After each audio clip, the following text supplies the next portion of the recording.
আসসালামু আলাইকুম। আশা করি সবাই ভালো আছেন। আজকে যে ভিডিওটি আপনাদের মাঝে নিয়ে এসেছি, আপনার মূল্যবান গাড়িটি অত্যন্ত মাসে 2 বার গ্রিস করাইতে হয়। তবে গ্রিস আপনার ছোট প্রাইভেট কার যেগুলো আছে এগুলো গ্রিস করাইতে হয় না, এগুলো ওয়ান টাইম গ্রিস একবারই করে দেয়।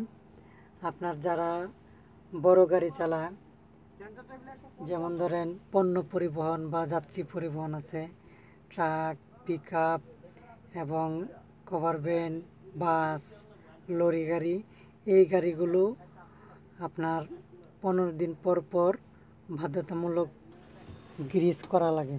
গ্রিস যদি না করেন, একটা ড্রাইভারে বুঝে গ্রিস না করলে কি হয়, গ্রিস না করলে আপনার প্রত্যেকটা ভাঙ্গা রাস্তায় পড়লে আপনার গাড়িটি শব্দ কিস কেস করে শব্দ করবে।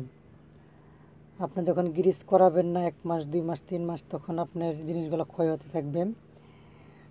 এই জন্যে নিয়ম হচ্ছে প্রতি মাসে মিনিমাম 2 বার গ্রিস করা লাগে।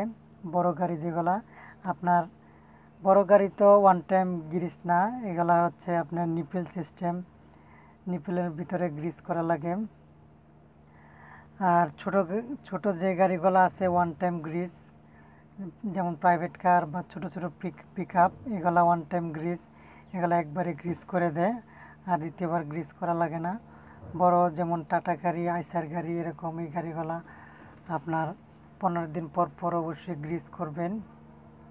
গ্রিস না করলে আপনার গাড়িটি যখনই আপনি একটা ভাঙ্গা রাস্তায় পড়বেন বা রাস্তা দিয়ে যাবেন, তখন ক্যাস শব্দ করবে। গ্রিস করলে ওই শব্দটা করবে না, স্মুথলি গাড়ি চালিয়ে যেতে পারবেন।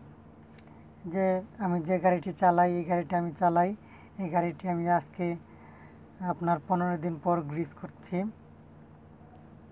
গ্রিস না করলে কি সমস্যাগুলো হয়, যে গাড়িটি চালা সেই একমাত্র বলতে পারে। আপনাদের মাঝে ছোটোখাটো সব ভিডিওই শেয়ার করি, সব ড্রাইভিং কাজের বিষয়ে ভিডিও আমি শেয়ার করে থাকি, আপনারা জানেন। ইদানিং একটু কাজের ব্যস্ততার চাপের কারণে ঘন ঘন ভিডিও দিতে পারি না, কারণ আমি যেহেতু একটি চাকরি করি, বিভিন্ন সময় বিভিন্ন ডিস্ট্রিক্টে থাকতে হয় আমার।